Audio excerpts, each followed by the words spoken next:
Hi, I'm DelusionDispeller, and I want to answer one of the questions that I received from one of my viewers. He said, I don't get why somebody so nice as yourself could attract so many toxic people. A lot of you might be wondering the same thing. I'm such a nice person. I'm so good to everybody. I'm so giving. I'm so loving. I'm so kind. Why do I keep attracting all these abusive, toxic, narcissistic people into my life? Well, basically, you just answered your own question because you're loving and you're kind and you're giving. And, people might say, well, she'd give the shirt right off her back for anybody. Or he would drop everything and do anything for anybody.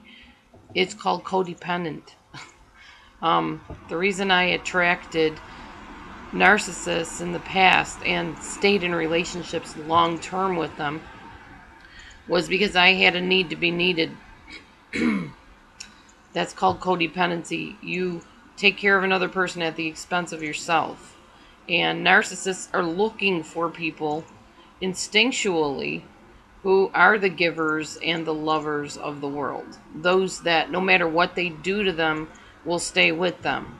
Those that will constantly come to them and say, you're the one that I love. I just want this relationship to work out with you. I just want to work through this. Can't we just talk? That's all narcissists apply to them. Pardon me. That's why we attract them. Now, the difference between me then, when I was in those relationships you've heard me talk about, and now, is yes, I still attract those types of people, pretty much like a magnet. But once I notice what I'm dealing with, what those people are, I know how to put the brakes on. I know how to back off. I know how to change from engager to observer. And it's very important now to know how to do that. Now, if you're a child in a narcissistic situation, like a, as I call them, egg donor and sperm donor, quote unquote, raising you or allowing you to live with them is more the case.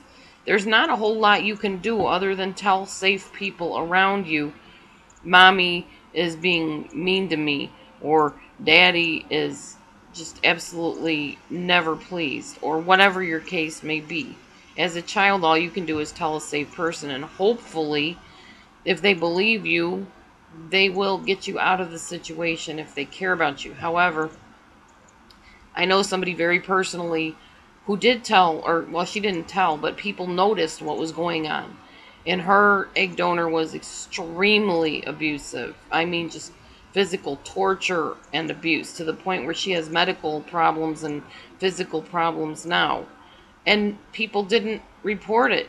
They didn't do anything about it. But years later, she runs into these people and they're like, oh yeah, we knew this was going on.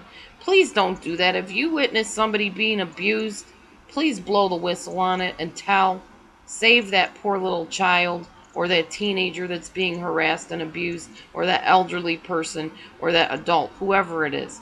Don't keep your mouth shut. Somebody's got to tell. And don't assume everybody else is going to do it. Oh, I don't want to get involved. Somebody else will report it. That kid could end up dead, or the elder, or the adult, or teen, or whoever. Please open your mouth and be responsible and tell. Sorry, I'm just very passionate about that, because there's too many people that just sit back and think everybody else is going to do it for them. Somebody else is going to take care of the situation. So that's the difference. Back then, when I was very much the victim, I just kept going back for more. I kept putting up with it. I kept taking it. I kept assuming that my worth was based on the narcissist's acceptance of me, or valuing of me, or praise of me. And that's just not the case. And I know that now. That's the difference between the person that's still the victim and the person that is now victorious over the situation. Yes, there still will be narcissistic people in your life. They're everywhere.